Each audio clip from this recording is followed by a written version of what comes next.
uh deeper revelations on this sacrificial rite situation on this song. I ran out of memory, so I have to bust this into two, man. Man, I'm so bogged down, man. I'm on this machine, man. With all the chemtrail footage and pictures that I got, man, I just can't keep up. So I keep having memory problems on this on this camera. But it's it's crazy, man. It seemed like this dude had insider knowledge that he knew that it was a sacrificial rite and that Satan was happy with the light. I mean, he's even talking about Marx, which Marx he said, "I know I am a devil." You know what I'm saying? At he in his private writings, you know what I'm saying? He knew he was evil. You know what I'm saying? And he admitted that he works for the devil. You know what I'm saying? And all right, helter skelter. Just this terminology, man. That just didn't come out of nowhere. You got three ties to it, and there's another one I didn't know about it till now. Helter skelter, and there was two minorities and a white. So it was like, look, let's kick off helter skelter, the race war, World War III, Armageddon. Uh, what's his name? Charles Manson. Charles Manson had, it looks like he had handling, like someone taught him a little bit of pimp mind control game.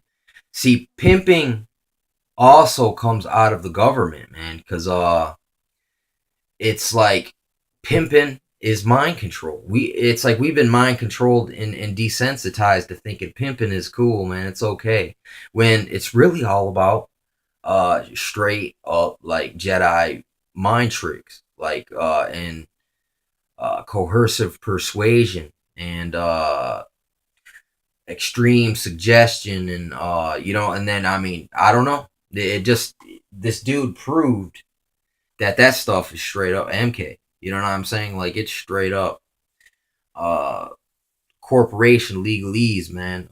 Straight up leaked to the streets. So, dudes could wreak havoc in the hood, man, with that mind game. Uh uh so in all right, where did these guys learn the term helter skelter? Who popularized that? I mean, I'm not even sure, but since it refers to, basically, it didn't originate with them. That's just a new term for an old plan, which is it's the Albert Pike WW3 letter to Mazzini. That, I mean, that's helter skelter. Uh, and the Beatles were rocking that tune. And they're connected deep up in the military industrial. Uh, in intelligence industrial, and MK, and drugs, Leary. I mean, the Soma research, Huxley. You know what I'm saying? Because basically, that whole acid LSD explosion in I think the '60s. That was them trying to look for Soma. You know what I'm saying? And they were getting unwilling participants. You know what I'm saying, in the psyop. Basically, and it was kind of facilitated through the music subculture. You know what I'm saying? And that's what, if you look into Manson, he hung out with the Beatles. You know what I'm saying? And he actually wrote a song like "Love You Baby," something like, it was something "Baby Baby," and it was Charles Manson wrote it. And the Beatles were pissed that they were like, "Hey, Charles Manson stole our song," or something to that effect. Like, they were all hanging, getting high, uh, and writing music. And Charles Manson was there chilling with these dudes. Like, the dude who thinks he's orange juice, he was there. And then it's weird, man. Sometimes it's like on X Files, there's that guy named Deep Throat. You know what I'm saying? That's kind of like, that's the gatekeeper. He's not a handler. He's a gatekeeper. You know what I'm saying?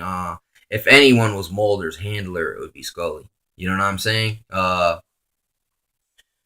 because Scully kind of looks like she's kind of got that blank eye, like I'd be like, man, I wonder if is like, are they trying to say that she's programmed? You know what I'm saying? That's the type of stuff I look and wonder now.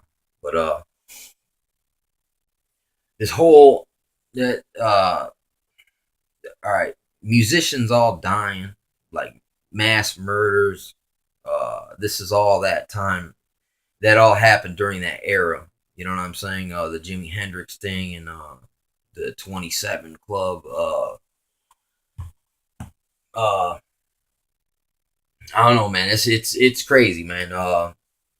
It I mean, what I'm thinking is there's a song by the Grave Diggers, and it's called 1-800 Suicide.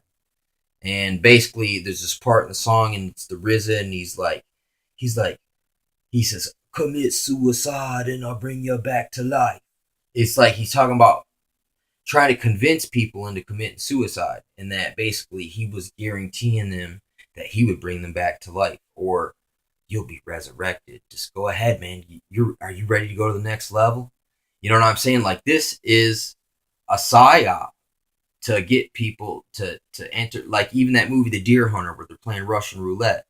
Just like when I was a kid, they had all those videos of don't try crack cartoons, and all those were encoding it into the culture, and actually promoting that there was such a thing, until people said don't smoke crack. No one even knew crack existed. It was like the government itself leaked it to the street in preparation. It like laid the seeds there. You know what I'm saying? This is more of that type of military intelligence entertainment complex, and it mixes right into the dope game. And also a dang race war false flag. WW3 Albert Pike. I mean, Illuminati card deck. Ordo Ab Chao. And it's obvious they've known like that guy. I mean, it's like when Tupac died. Now all Tupac's homies get to make "Oh I Miss You" Tupac song, and then they get to make money from that. For instance, or like the Biggie Smalls. "Oh, we miss you, Biggie." The Biggie tribute album.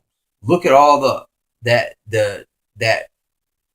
revenue that brought in, and all the societal programming, engineering that and trauma. You know what I'm saying? That did to the public, and basically that was helter skelter. They were trying to get the blacks to start fighting each other, so that they would already be broken when the government does martial law and takes over, because they were afraid that the blacks were getting too militant through the Black Panthers. So they orchestrated to get political famous people, and then you set them up to make it look like they killed each other, so all their followers would have a war, and then you can pass the laws that you need to combat the street war. Oh, we need martial law. All the gangsters are fighting because Tupac and Biggie killed each other. I mean, think about it. You know what I'm saying? That's how they ragstag you and consolidate, or like in Blood In, Blood Out when they killed Montana. That's one motive. You can get insurance money when you kill, like say you're married to someone and then you kill them, and you got insurance on them. They get money for that. So there's another motive to kill someone. Like another thing, that trauma. Oh, you need everyone sad today. Oh, kill off someone that they all knew their whole life from TV programming or music programming. It's like, yeah, it's like there's a song. You ain't nobody till you're dead, because then once you're dead, now you're famous. Or a lot of people don't get the fame until they're dead. So maybe there's a cabal that of handlers that convince people. It's like, look, dude, it's your time to